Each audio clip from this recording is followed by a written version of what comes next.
welcome back to the Lovin Dubai show. It is Wednesday morning. It is humid out. Our stories today, we spoke about the royals raising their support for Rafah. The price surge in properties in Dubai in the last 4 years is absolutely wild, and the scam that hit this lady for 40k. And so if you are not subscribed to the Lovin Dubai show podcast, subscribe wherever you get your podcast from. And as I always tell you, don't forget to enjoy the show. Good morning, Dubai. Welcome back to the Lovin Dubai show, where we go through the top trending stories that everyone across the country is talking about. Our top story for you today: Dubai royals share their support for Rafah. As well, tech entrepreneur Omar Kassim stands against bullying. Do you want to live in this beautiful city? Well, it will cost you. Today, we're looking at price comparisons for properties in Dubai in the last 4 years. As well, Dubai resident loses 40,000 dirhams in online trading scam. And later on in the show, diverse kids, 4 yeses. We're going to be joined by the super talented group of Dubai kids who made it on to the Britain's Got Talent stage. It's 235 days since the genocide began on October 7 in Gaza. The current death toll stands at 36,096. The number of injured people is 81,136, and 1.9 million people have been displaced from their homes. The weather today, well, it's been an extremely foggy morning, so if it's still foggy out, please drive carefully. Temperature is expected to hit 39 degrees Celsius in Dubai today, and humidity is particularly high, reaching 83%. Let's jump into our top story of the day. Dubai royals share their support for Rafah. So if you're on Instagram, you'll have seen the silent stance of support for people who are sharing their support for Rafah and the atrocities taking place. It started on Monday night, and in less than 24 hours, more than 30 million people have reshared this same image, which declares all eyes on Rafah following the senseless death of at least 50 people from an Israeli strike. مناع المكتوم بن محمد بن راشد المكتوم and Latifa bin Mohammed bin Rashid al-Maktoum shared the post, ensuring they are using their platform to spread awareness of the unimaginable circumstances. Also, grabbing attention yesterday, David Beckham spoke for the first time for Palestine following the Rafah massacre. The footballer took to his Instagram account and joined a group of celebrities who are now declaring their support for Gaza. He shared a post by UNICEF which declared images of burnt children and families emerging from bombed tents in Rafah. That shocks us all. And of course, they report killing of children, sheltering in makeshift tents, and of course, and unconcernable for even over the 7 months we've witnessed this tragedy unfold, resulting in thousands of children killed or injured. The post, like so many others, reflects our sentiments. There must be an immediate ceasefire, the unconditional release of all hostages to end the senseless killing of children, and we'll be following the story closely. Jumping into our next story, someone is taking a stance against bullying. So tech entrepreneur Omar Kassim stands against bullying. Of course, we live in 2024.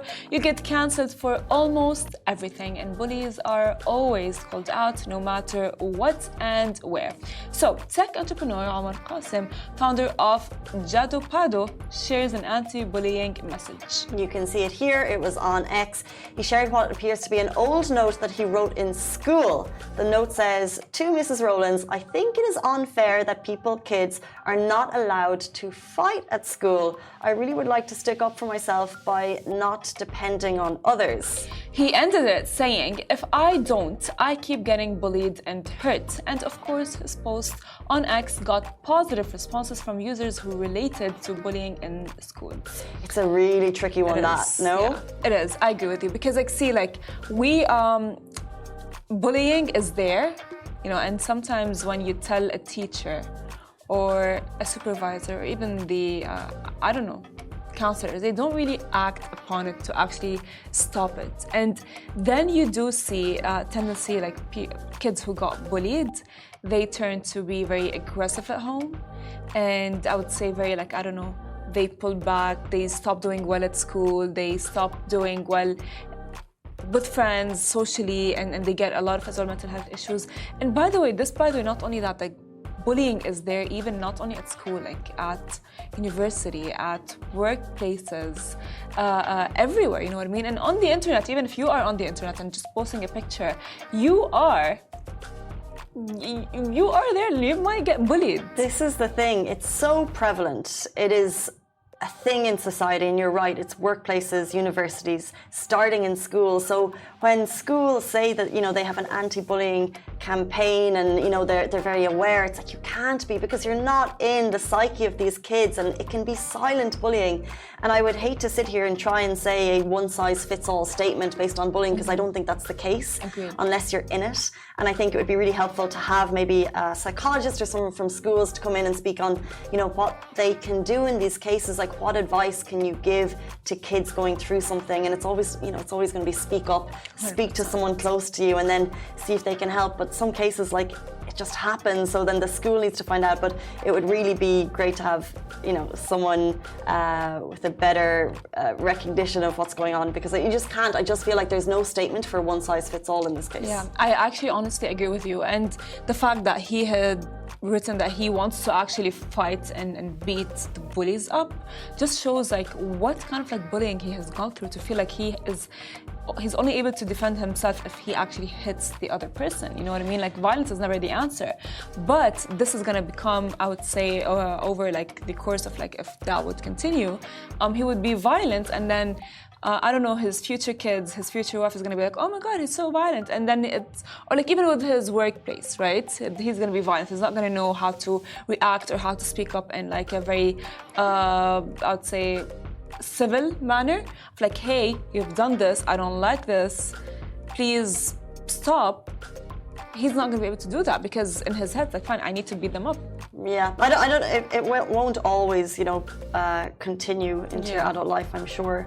But I do agree with you that just violence can't be the answer. Sure. But if you have a child who is facing violence, to tell them that is a sticky situation. That is true, 100%.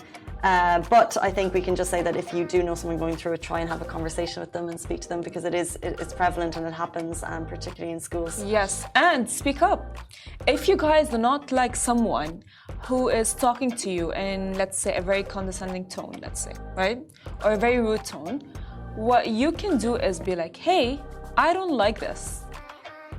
This is my boundary. Do not cross the boundary. It might not be okay for them. They might not understand, but like, your boundaries are your boundaries, and they do not need to necessarily agree with you. They just need to, I would say, adapt to your own boundaries. So true, and thoughtful words can be a lot more powerful than people think. Agree. I would say. Kill them with kindness. So if someone is coming at you with fists, then there's things that you can use with your words that could put an end to that. Agreed. Unfortunately, I don't think words are going to help us in the next story. We're doing a price comparison. The rental price comparisons prove that the Dubai property surge continues. So, do you want to live in this beautiful city? Well, it shall cost you. Unless you've been living under a rock, you'll know the cost of rentals has skyrocketed as the population has seen growth, with apartments nearly doubling in comparison in the same year before. And snapshots of property websites show the vast difference in rental prices. For example, studios in Production City can now cost up to 60,000 dirhams a year, depending on the area, and furnished or non-furnished options. In this case, an unfurnished studio, while apartments in JVC have doubled within the past 3 years as its popularity grows. For example, a 550 square feet studio was going for 33,000 dirhams in 2021. Now the same apartment was recently, can be let for 60,000 dirhams. So it's double the price. So if you were in there at that 33k, either you were getting it for a steal and you're able to afford the 60, or you've moved on. Business Bay, Barsha Heights, JLT, Marina, nowhere safe. In fact, over the last couple of years, we've seen the surge, and it continues. So, and what we're doing is we're just hoping, as humans, that it shall decrease at some point. That we're expecting that little dip is coming, because I think we've all been in that place in the last number of years that either we got the COVID pricing, or like me, you're gonna be moving soon, so you're gonna be seeing all of these things. Honestly, I know that the prices are like, I don't know, high up, but I just have hope. Me too. I'm actually moving soon as well, and I have so hope. And you know why I have hope? I have to tell you. So my hack for renting, which I'd like to share, is if you look at the rental prices, they seem sky high. But, and I've mentioned this on the show before, Allsop and Allsop has a property data hub.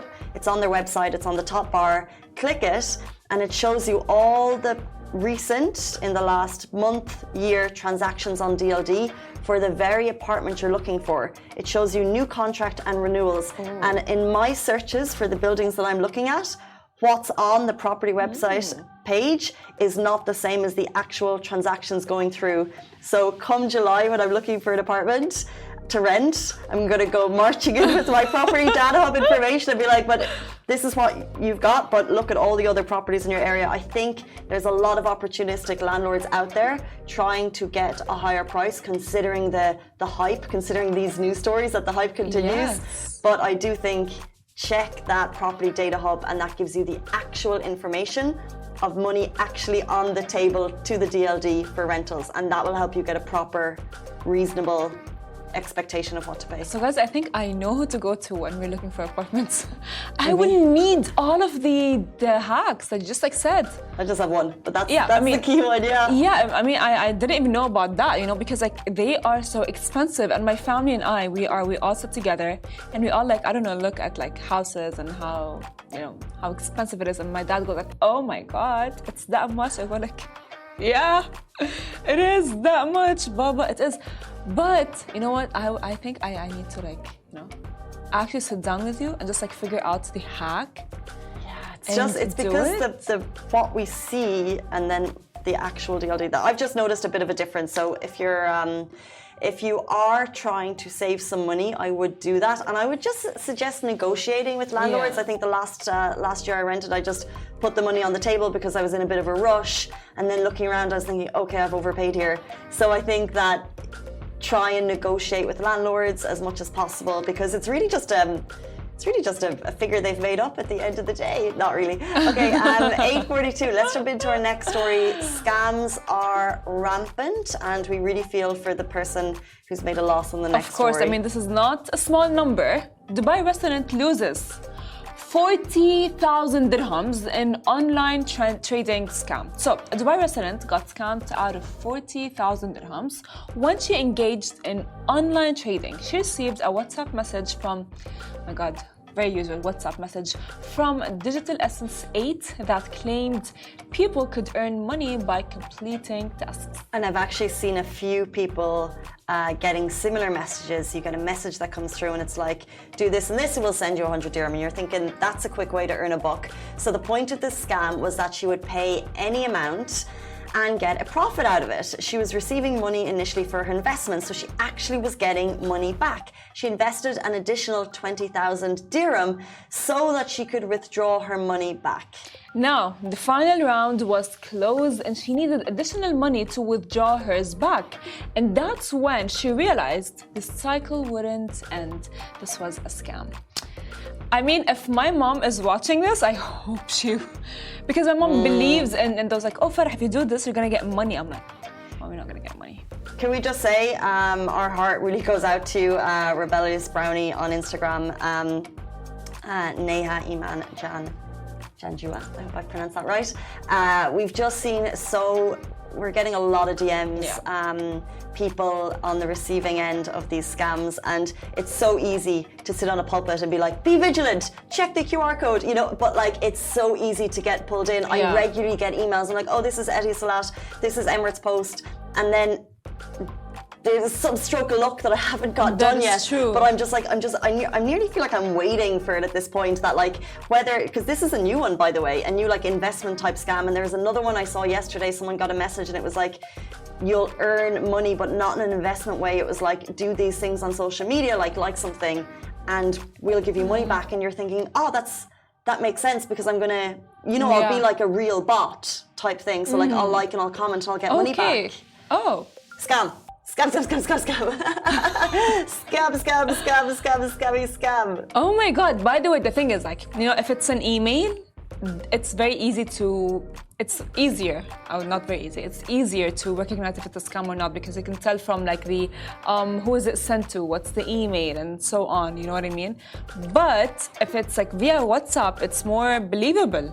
I don't, yeah, So well, yeah. I don't know, like I feel for her because like, you know, sometimes like if let's say like anyone who is, let's say, a victim of such scams, you know, it's very easy for us to be like, oh yeah, how do you not know that? Yeah. How do you not know it's so that? easy to say it, and then it just happens to you, and then like 40,000 dirham is no small sum, and I just want to say, if you're watching, like, you're not alone. It's happening to a number of people, and we know, like I mentioned, the Emirates NBD public service ad that they've put on the radio at the moment, because it's clear that banks are getting a lot of messages being like, help us, like, you know, we gave our bank details under the ruse.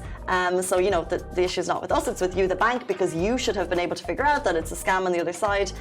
We know that the police are so hyper aware of these things. We know that, you know, the key authorities are aware that their websites are being scammed.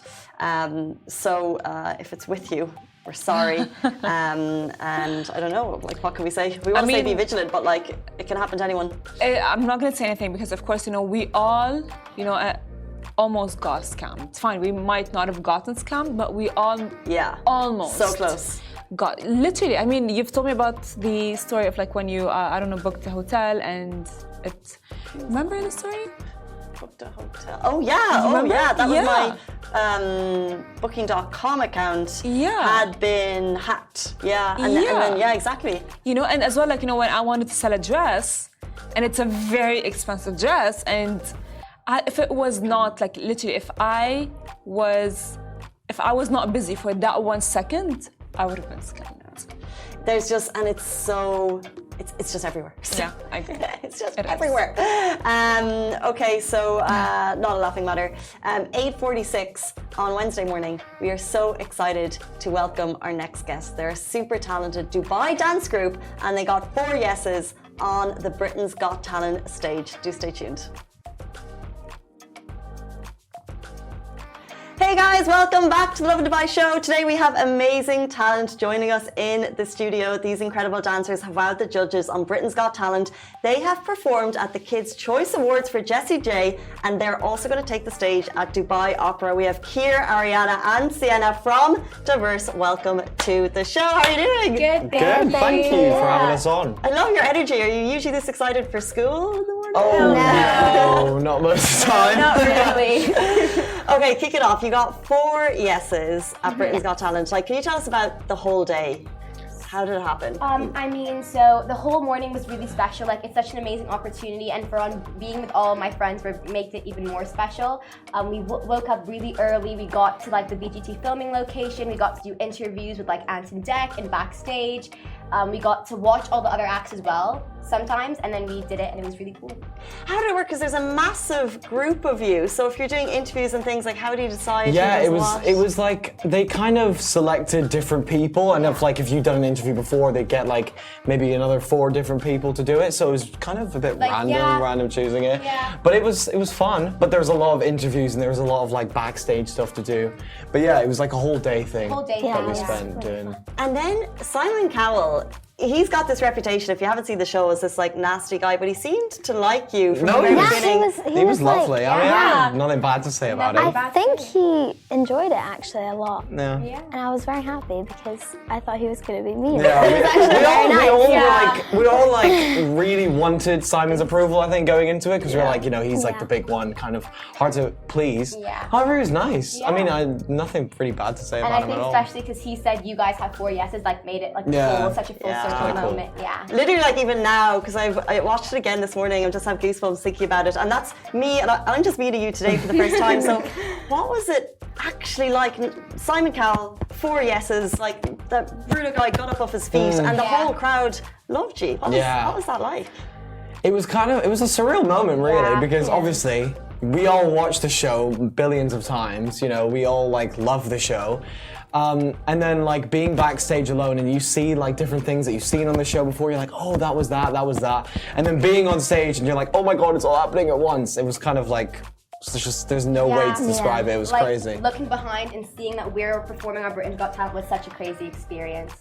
And like, Sienna, like, were you nervous going on stage? Because you were part of the first 4 there. Yeah, I was walking on stage and I was like, okay, I got this. And then I looked at everybody and I was like, oh God, what do I do? I was like so nervous because there was so many people, but it was so fun. It must have been so amazing after, like, you all pulled it together and it just was such like a great show. How much training went in for that one dance? It was a decent amount, a little bit. But because we had to do a recording before, so like almost like an audition in a way. So we did a recording and that took a while because then there was like mics that we had to like get passed around. Yeah. It was like cutting the videos and stuff. So that took a while. And then how do you remember how they came back to us? They came back to us and like, oh my God, we're gonna be on it. Yeah, And then like immediately, almost. Yeah. So then they were told in January that we were going to go film it and do it. So it was like January when we went to actually go to London. And then like 2 weeks later we flew out all together. And so what's happening? So they bring you all there and you do a couple of days, and then what happens next? So we actually don't know yet. So we're not too sure. So if you stay tuned on Britain's Got Talent, let's hope and pray. If you share all of the things that we have, if you like and share our posts on Diverse, on BGT, like and comment, hopefully something else can, you know. Oh, so it's not a given that you go to the next one. Okay, so we're liking, we're sharing everything on the Diverse page for sure. What was it like going back to school after that? Are you all in the same school or different schools? No, I actually do BTEC at Diverse. I don't go to like normal school because instead of doing A-levels, I do BTEC, so I train like full time. What is BTEC? Oh, it's like an A-level equivalent. So I do a BTEC level 3. So there's equivalent to 3 A-levels, and I basically do dancing and singing almost full time, 9 a.m. to like 8 p.m., 8 p.m. Yeah. So I don't really do normal school anymore. I don't know about that. Very lucky. Yeah. And you guys? So I go to ASD. So after ASD every day, I head to the studios and I train there at least 4 hours a day. I would say I'm there. And then on Fridays as well, we go straight after school, and then we have class on Sunday. Wow. Yeah, I go to North Anglia and I go to dance straight after, and I do like 21 hours a week of dance after school. Yeah, so yeah, it's a lot of training, but I love it, so it's good. It's so amazing to be so dedicated to something that's so positive and uplifting for people. But for example, when you went back into North Anglia after Britain's Got Talent went live, what was that like? Everybody just kept on coming up to me. I thought I felt like I was famous. Because everybody was like, oh, you're on BGT, oh, you're on BGT. And I was like, yeah, I know. I'm so the same, own it. And like, is it hard to concentrate, I guess, if you're doing BTEC, but like, is it hard to focus on school when you've got this going on, like this whole other big part of your life? Yeah, I think that especially because Diverse has become such a big part of my life and I love it more than anything, I think that going to school has just become like, oh, I have to do this now. But it's like fab, like I love school. Like,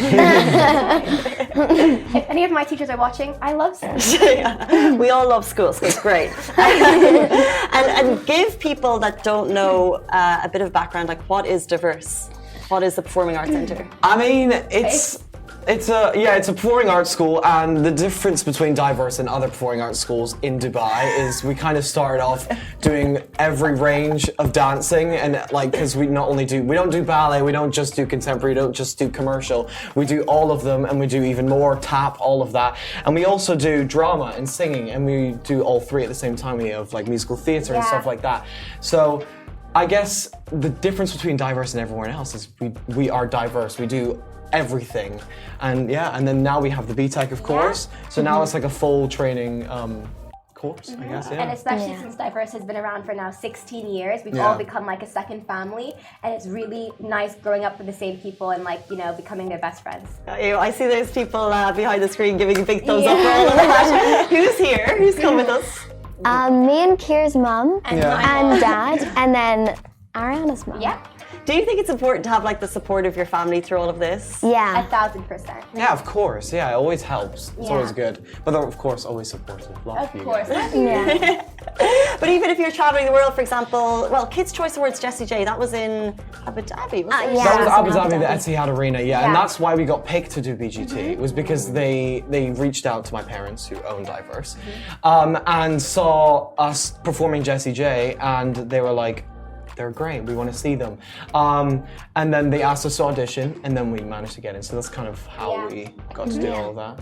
And I'd love to just ask you, like, individually, like, do you have, do you have a dream? Do you have aspirations for yourself? Like, do you want to be solo? Do you want to be, like, where do you see yourself in, like, 10, 20 years?